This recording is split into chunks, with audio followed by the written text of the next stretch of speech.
bien, ce soir, nous accueillons Nicolas Sarkozy. Merci d'être venu. Merci à vous de m'avoir invité, madame. Oui, vous êtes venu témoigner de ce rocambolesque contrôle d'identité dont vous avez été victime, alors que vous circuliez avec votre véhicule personnel en plein Paris. Bon, il faut savoir que depuis, les fonctionnaires ont été mutés en Antarctique, en terre à délit. Mais comment s'est déroulée, donc, cette interpellation? Est-ce que vous trouvez que c'est normal, madame Claire Chazal? Je roule en voiture, direction les Abbesses, où j'ai rendez-vous avec l'homme, Joe Star. Mais j'ai pas fait 500 mètres que les keufs m'arrêtent et me prient de me mettre sur le côté, afin de me soumettre à un contrôle d'identité, simple formalité, quand on a ses papiers. Mais voilà, je ne les avais pas sur moi. J'ai donc été invité au commissariat. Et là, suite à cette incroyable méprise, vous êtes immédiatement conduit au commissariat, où ils vous ont mis la fièvre. Mais oui, mais là, ils m'ont mis la fièvre, madame Claire Chazal, ils m'ont mis la fièvre. Ils vous ont mis la... Pendant des heures. Et Joe Star? Mais quant à Joe Star, ça faisait 3 heures qu'il m'attendait. Marre de faire la bande kilométrique comme trop souvent.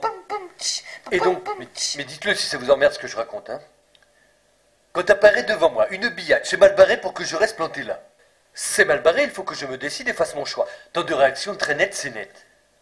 Mais je n'ai plus qu'une seule idée en tête, faut que je la serre. Avant que ça ne me manque, il faut qu'on fasse l'affaire. Mais faut que je tempère mon excitation. Car j'ai déjà la fièvre à la vue de ce canon, donc sous hypnose. Trop contemplatif, je n'ose. Laissez-moi un peu de temps, madame Claire Chazal. C'est pas le bon moment. Je sais, j'ai pas la journée, mais je peux prendre tout mon temps. Mais bien sûr, mais vous êtes ici chez vous. Cette forme qui s'ondule, moi, ça j'aime. Tant pis pour coup de chaîne. Je ne la lâche pas, donc j'enchaîne. Jamais j'aimais d'un coup de lièvre. Alors pendant des heures, mais ils m'ont mis la fièvre. Pendant des heures, mais ils m'ont mis la fièvre. Mais ils m'ont mis la fièvre. Je suis resté assis sur un banc, contre le radiateur.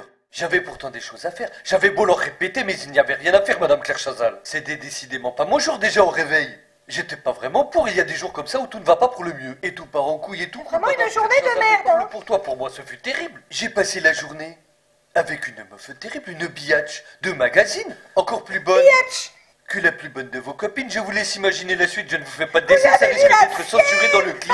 Et là, pendant des heures, je lui ai mis la fièvre. Mais je lui ai mis la fièvre pendant des heures. Mais qu'est-ce que vous croyez?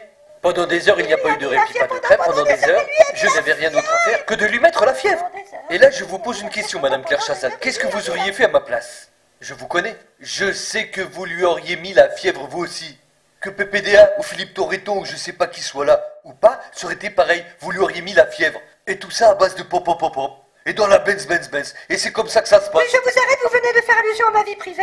Et je ne peux pas vous laisser porter de telles accusations. Surtout à une heure de grande écoute. D'abord, premièrement, Donc nous allons arrêter immédiatement. Et là, je peux vous affirmer à votre productrice